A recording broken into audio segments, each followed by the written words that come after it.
All right, call to order. Declaration of a quorum, 7 members present. Item C, consideration and discussion related to the financial management report for the 2019-2020 fiscal year, an overview of the school's first system and most recent rating for College Station ISD. Item 1, first report, Mr. Martindale. Thank you, Mr. Horak, and board members. Here with our public hearing to share information related to our 19-20 fiscal year-end data that yields our 2021 first rating is our Director of Business Services, Mr. Thad Lassiter. Good evening, Mr. Martindale, Mr. Horak, members of the board. Each year, we are required to present in a public hearing the district's financial integrity rating system of Texas, more commonly known as the first rating, and we are here to present that tonight. So the first rating is the state's financial accountability rating for all school districts in the state. Each year, the district submits certain financial data to TEA, which including our annual financial report. We're going to have that presented to you later tonight. TEA then assigns us a financial rating dependent upon that data and some other factors. We're required to put notice in the newspaper of this meeting and then hold a public hearing in regard to the first rating. The purpose of the rating is to ensure that all school districts are held accountable for the quality of their financial management practices and to achieve improved performance and management of financial resources. So College Station's rating history from fiscal year ending 2003 through 2010, which was 9 years, and then again fiscal year ending 12 through 2020, which is 9 years, 17 years.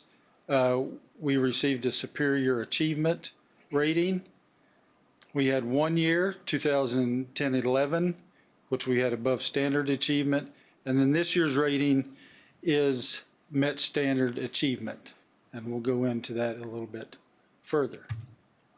So that was 17 out of 19 years superior rating. The timeline for first things, I guess, we closed the year, our fiscal year in August of 2020. So we're presenting the 2021 first rating, which is based on 2019-20 financial data. So we closed 2020 fiscal year in August of 20. We presented that audit report to the board and to the public in December of 2020. January of 21, we submit our AFR to TEA. And then March 21, some first data, the L1 schedule is submitted to TEA. August, TEA sends out preliminary first rating. And this August, we received that rating of met standard, and we, as a district leadership, financial leadership didn't agree with TEA's rating.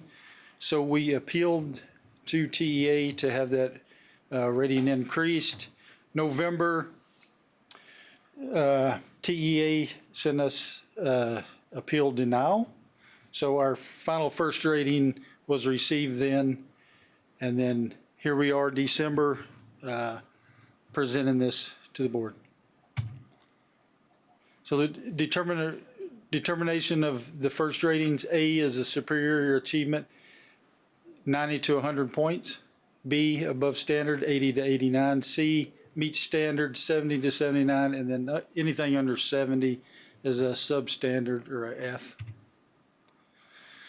There's 20 indicators on the first this year as compared to 15 in our prior year. There's 4 critical indicators. If a district fails any of these indicators, that's an automatic F rating. There's 11 of those indicators that are assigned a point value. And then there are 5 indicators which are considered ceiling indicators, which you'll have a maximum allowable score if any of those are not passed. So critical indicators, College Station, ISD, in the year 2021 fiscal year data 1920, all critical indicators were a yes. I'm not going to read all of these, but so any of the criticals, we pass those. We go to point indicators. 11 indicators generate points to be used up to that maximum of 100. Number 7 was the number of days cash on hand and current investments in general fund sufficient to cover operating expenses. We scored 10 points. We had 125.85 days of cash on hand. To get the 10 point maximum, it's 90 days, so we're well above that. Number 8 is the only point indicator that we didn't score the maximum amount. That question was the measure of current assets to current liabilities, in other words, the current ratio for the district, sufficient to cover short-term debt. As you'll see down at the bottom, to score 10 points, we had to have been over or equal to 3.0, and we were at 2.32. I believe last year we had 8 points. We were at 2.67, somewhere thereabouts. The reason that these points keep going down each year is that it's taken our total current assets, which includes cash investments, including all debt bond funds. So as our bond funds are spent on construction and what have you, then our current assets go down by that amount. So any year that we're not selling bonds, all we're doing is construction or use of those funds, that number is going to go down a little bit. Once we sell the new bonds, it'll go right back up. Point indicators 9 through 11. Like I said, we have 125.85 days of cash on hand, which is well above the 90. This is asking a little different. This is asking about 60 days. Number 10 was our budget to actual revenues within 10% of what we budgeted. So 90 to 110. Answer is yes. We were within 2.5% of what we budgeted for revenues on our actuals. So that's pretty close. And then was the ratio of long-term liabilities, total assets for the school district sufficient to support long-term solvency? The answer there is yes, we scored the maximum of 10 points. So that's just a little different between our short-term and long-term solvency indicators. Again, number 12, 10 points. 13, this is the school district's administrative cost ratio. It has to be under 0.0855. We're well below that. Actual 0.067 is our administrative cost ratio, and that's almost two basis points under that allowable to get the maximum points. So we're well under administrative cost ratio. And what that's looking at is function 21 and 41, which is admin expenditures, compared to functions 11, 12, 13, 31, which are more academic operational So admin cost well under. And then number 14 is, it's asking about percent decline in students to staff ratio over 3 years. We didn't have more than 15% decline in that, so 10 total points. Number 15, 18, and 19. Here you'll see 15 and 19, the maximum points allowable there are 5 points instead of 10, but that's maximum points on those. So if you add all those up, College Station ISD, our weighted sum point score of those indicators that generate points is 96 out of 100 points. So 96%. Now we get to the ceiling indicators, number 4, 6, and 16. So number 4, did the district make timely payments to the TRS, Texas Workforce Commission, IRS, and other governmental agencies? Yes, that ceiling's passed. Was the average change in assigned and unassigned fund balance over 3 years less than 25% decrease? Or did the current year's assigned and unassigned fund balances exceed 75 days of operating expenditures? So you're looking here, if the answer to either one, if the answer to that question is no, the maximum number of points that you can get is 89. So you would be maxed out at 89. We passed that ceiling. Wasn't a 25% decrease, and we had well over 75 days. Number 16 is another ceiling indicator. If the answer to this is no, the max points, again, are 89. We passed that ceiling indicator. Now we get to number 17. Well, let's jump to 20. So ceiling indicator 20, if that's not passed, maximum number of points is 89. We'll now go back to 17. If this isn't passed, the maximum number of points allowed on the first is 79 points. And the question here is, did the external independent auditor report that the AFR, which is the annual financial report, was free of any instances of material weaknesses in internal controls? So we did have a finding in 1920. So we failed that indicator, which even though we generated 96 points, the maximum we were allowed was 79. So that's what put us at that meets standard instead of the standard superior achievement.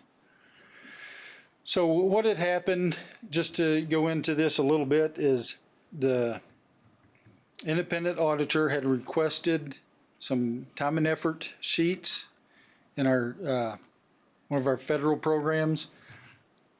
These time and effort forms were gathered, and before they were I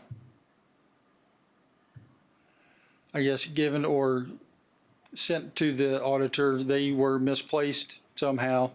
So because the auditor had asked that for this selection of forms, and they were not available at the time to give to the auditor, then according to the AICPA, that constitute a material weakness in internal control over compliance.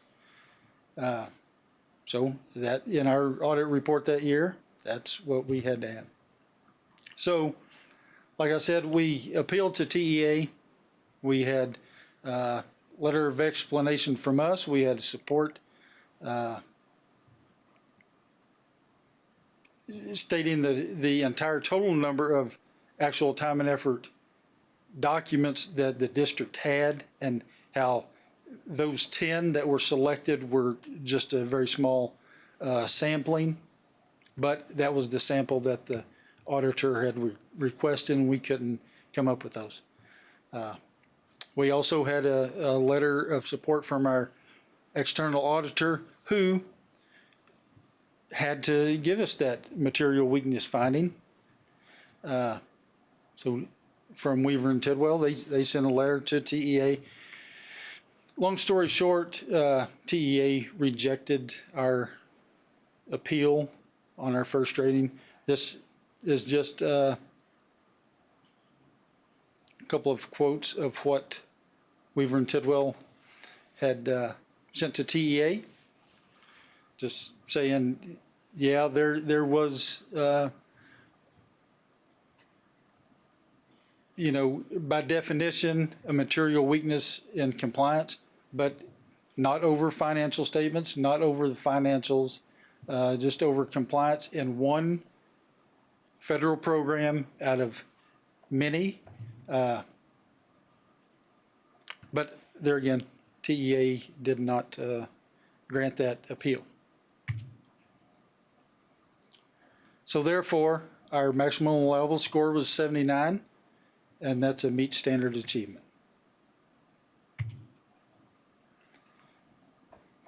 So and you should have a copy of the longer, more detailed annual financial accountability management report for your review. You can look at that. In that, there are a few other things that we have to disclose or put out to the public, and that's the superintendent's current contract, any reimbursements received by the superintendent and board members in that fiscal year, any outside compensation of the superintendent, any gifts the superintendent and board members may receive, and any business transactions between district and board members for fiscal year 20. And there was none of those. And that concludes this short and sweet presentation. Is there any questions or comments? So let me see if I can summarize 20 minutes. Okay, so from the point value system, we scored 96 out of 100 potential points. Correct. Because we failed a ceiling indicator. We were not allowed to score beyond 79. That failure is due to the misplacement of a small sample of time of effort sheets relative to some federal funding, but it's a somewhat small sample. However, it is the sample the auditor requested. Correct? That's correct. Okay. So the auditor had report as such. Right. However, the auditor also, in their opinion letter to DEA in supporting our appeal, did not think that the first rating nor the 79 limit is truly reflective of our financials or our audit as a whole. Is that a correct statement? That is a correct statement. And we'll hear from that auditor later this evening with our 2021 audit, correct? That's correct. And knowing that information that there's going to be presented later this evening, how would you anticipate the first rating being this time next year when you're reporting it again? It'll be back up to a superior rating for, what is it, 21-22, which will be 2021 data. Thank you, Mr. Lassiter. Absolutely, thank you.